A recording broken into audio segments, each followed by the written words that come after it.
नमस्कार दोस्तों, मैं हूं Deepak Singh times of state से। पहलगाम आतंकी हमले की तलाश एक बार फिर से सुरक्षा बलों ने शुरू कर दी है। आप जानते हैं कि पहलगाम आतंकी हमले के बाद भारत और पाकिस्तान के बीच में क्या स्थितियां बनी थी। 26 लोगों की हत्या कर दी गई, नाम पूछ के, धर्म पूछ के। किसी के तो लोग कह रहे हैं कि कपड़े उतार कर भी चेक कर रहे थे कि कौन से धर्म से हैं।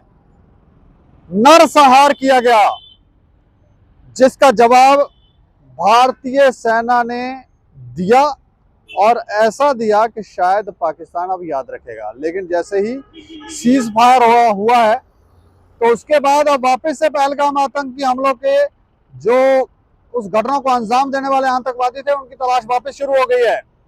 20 लाख रुपए इनाम रखे गए हैं। तस्वीरें, पोस्टर भी चिपकाए गए हैं कश्मीर के अलग अलग जगहों पर। आप जानते हैं कि पहलगाम के बेसरण इलाके में, जहां जिसे मिनी स्विट्जरलैंड कहा जा रहा था, लोग वहां पर घूमने फिरने गए हुए थे, एंजॉय कर रहे थे, और उस दौरान अचानक आतंकी वहां आ धमकते हैं और फिर वहां पर नाम पूछकर जो खून खराबा किया जाता है, नरसंहार किया जाता है, उससे पूरा देश स्तब्ध था।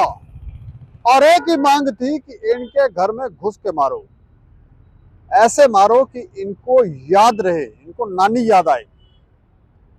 और कल जब प्रधानमंत्री ने अपना संबोधन किया, तो उन्होंने कहा कि ये उन माताओं बहनों के लिए किया गया जिनका सिंदूर इन आतंकवादियों ने उजाड़ा था। एक और बात इस हमले के अंदर देखने को मिली, जो पाकिस्तान ये कहता था कि हमारे यहाँ आतंकवादी नहीं है, हम तो बिल्कुल बिल्कुल साफ सुथरे हैं।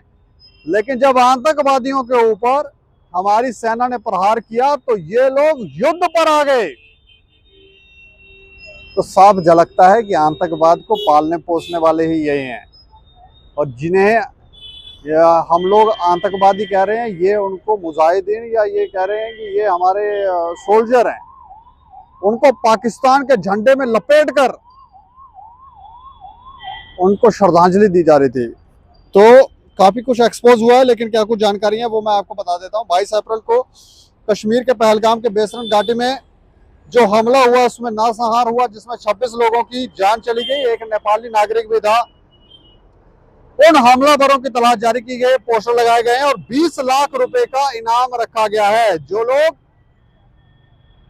इन आतंकवादियों के बारे में जानकारी देंगे, उनको 20-20 लाख रुपए मिलेंगे। 20 लाख रुपए हमले के 20 दिन बाद भी अगर आपको बताएं, तो हमलावर जो हैं वो पुलिस की पकड़ से अभी तक दूर हैं। इन आतंकवादियों को तलाश की जा रही है, छापेमारी की जा रही है, और 20 लाख रुपए इनाम घोषित किया गया है। पोस्टर जारी किए गए हैं, जो पोस्टर हम आपको दिखा भी रहे हैं। शोपियां, कुलगाम, अनंतनाग सहित कश्मीर के विभिन्न स्थानों पर आतंकियों के ये पोस्टर लगाए गए हैं। पोस्टर में आतंक मुक्त कश्मीर का संदेश भी प्रमुखता से दर्शाया गया है।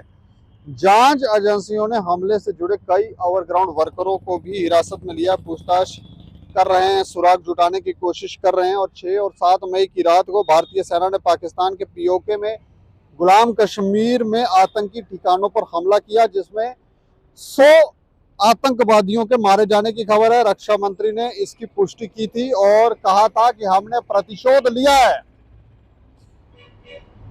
और अब सवाल यहां पर यह उठकर आ रहा है कि क्या ये आतंकवादी अब अपनी गतिविधियों को रोक देंगे, आतंकवाद अब मुक्त हो जाएगा? अब तो नहीं कि कभी कहीं कठुआ में, कभी रजौरी में, कभी पुंछ में, कभी कहीं किसी को टारगेट किया जाएगा, सेना के वाहनों को टारगेट किया जाएगा। अब तो ये लोग शांत हो जाएंगे, कश्मीर में तो नहीं बेकसूर लोगों को मारेंगे? ये बहुत बड़ा सवाल है। देखने वाली बात है कि क्या अब इस युद्ध विराम के बाद क्या डेवलपमेंट होती है, और किस तरह से पाकिस्तान की तरफ से, आतंकवादियों की तरफ से अब प्रतिक्रिया दी जाती है। लेकिन फिर जब से सीज फायर हुआ है, तो शांति देखने को मिली नहीं है।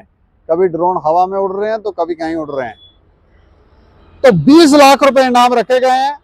जो भी आतंकवादियों की पहचान बताएगा, 20 लाख रुपए दिए जाएंगे। इस खबर को ज्यादा शेयर भी करें, और देखते रहें टाइम्स ऑफ स्टेट। मुझे और मेरे सहयोगी को दें इजाजत। नमस्कार।